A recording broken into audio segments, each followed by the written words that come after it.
Hey, hope everyone's doing well. It's been a while. I still do play this game, though only like 3 killers are fun for me right now. But I think the Ghostface macro skill expression is still really good, so I think it's still worth practicing. And I feel like I still learn stuff compared to a lot of other killers. So the idea is to try and take as much map space as possible from the survivors before they notice you, and if they do, seems like they already have, try to head back into cover and regain your stealth and stop them from revealing you.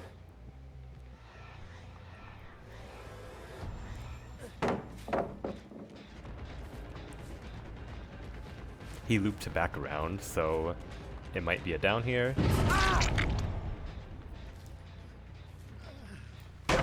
In most cases, it's usually best to go for the quickest down you can and then go around trying to stalk as many people as possible.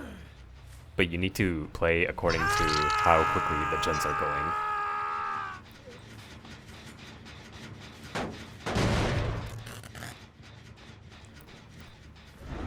So seems like there's at least 3 people on this side of the map.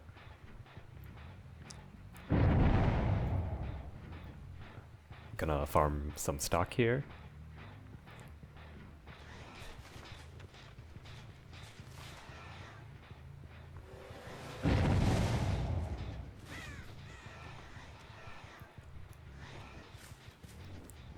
Someone behind one of these rocks.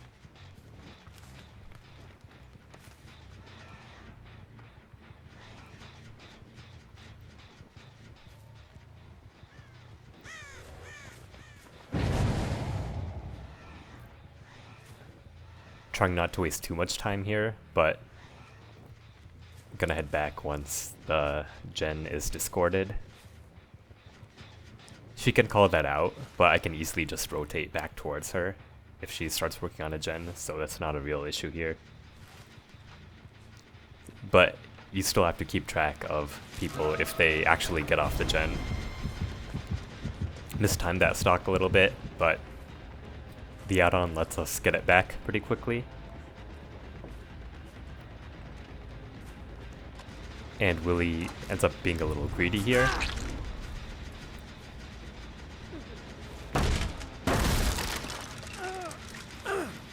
So there's at least 2 people on this side of the map, with Claudette towards the middle and Ace somewhere further away.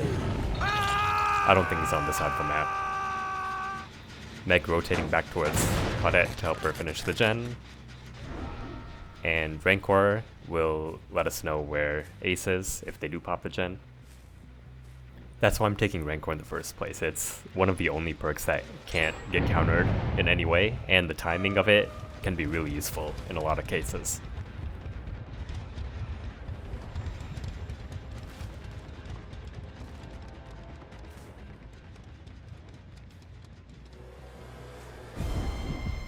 You need to proxy camp a bit more here, but it's not that consequential.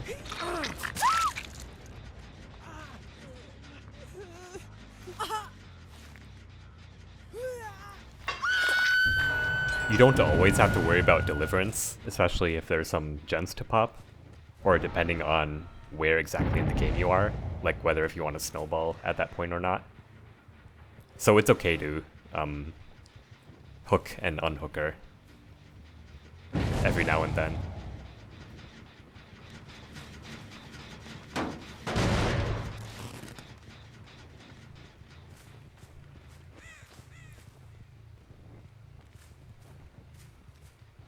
Looks like we can go for Adam here.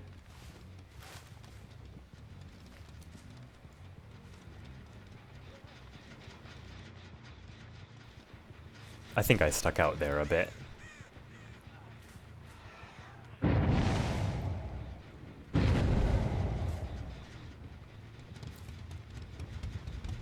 We can likely down Meg again over here.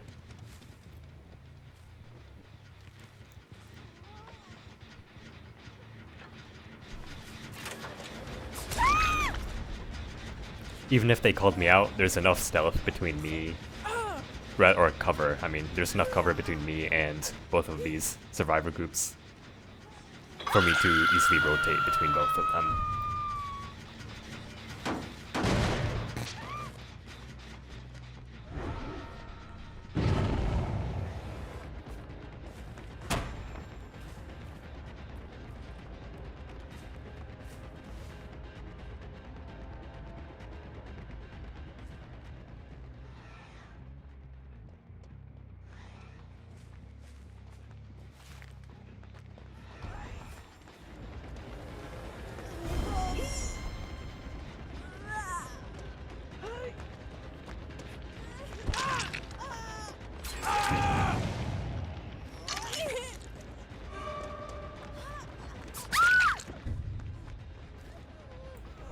In a situation like this, even if both of the survivors are fresh hooks, it's still in your favor because you have a lot of time to try and stalk the other person, or at least know where they're going.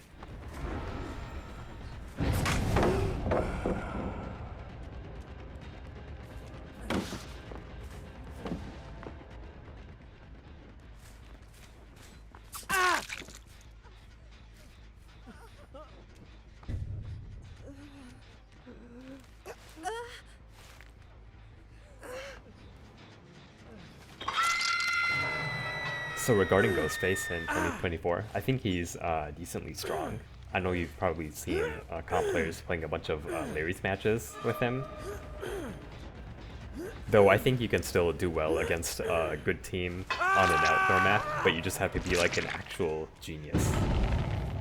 Like there's a lot of memorization, and there's a whole separate mechanic compared to indoor maps, and that's learning how to take space from the survivor team and using line of sight against them.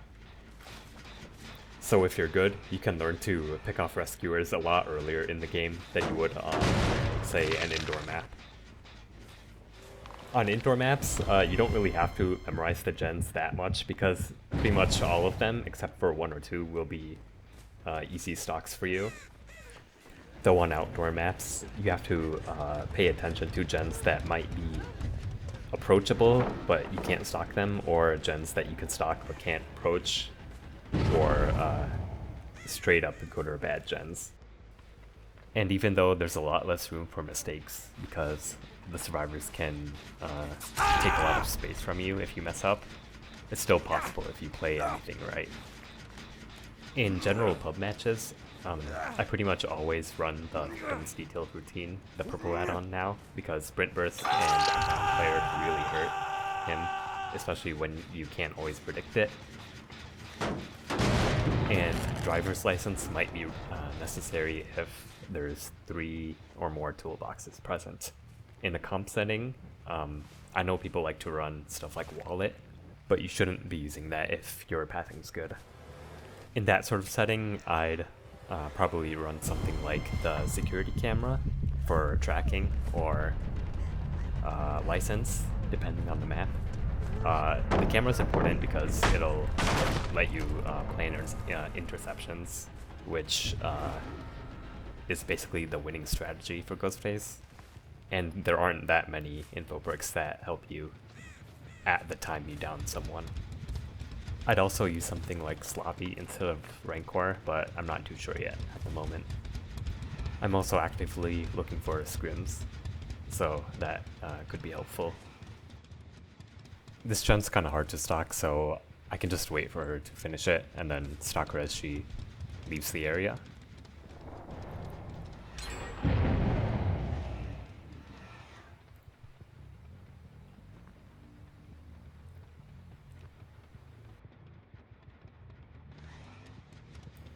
A 1v2 as Ghostface is pretty trivial, so the match is pretty much over at this point.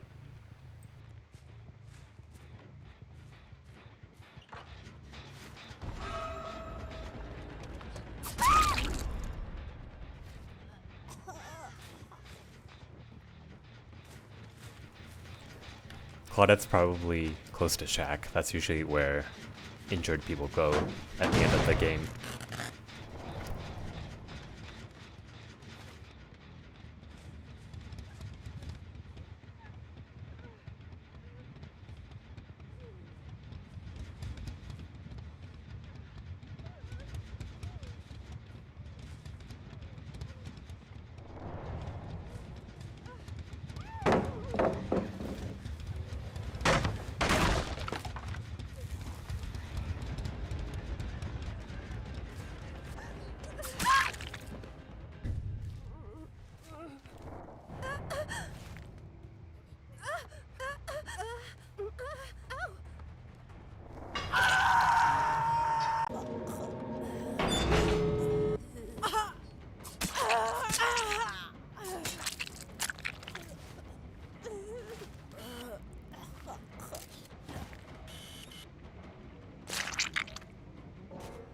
So I hope you enjoyed. My playstyle's definitely changed a lot over the past year, and I'm definitely looking forward to showing off some new stuff, maybe even a new guide. But yeah, good luck, and I'll see you in the next one.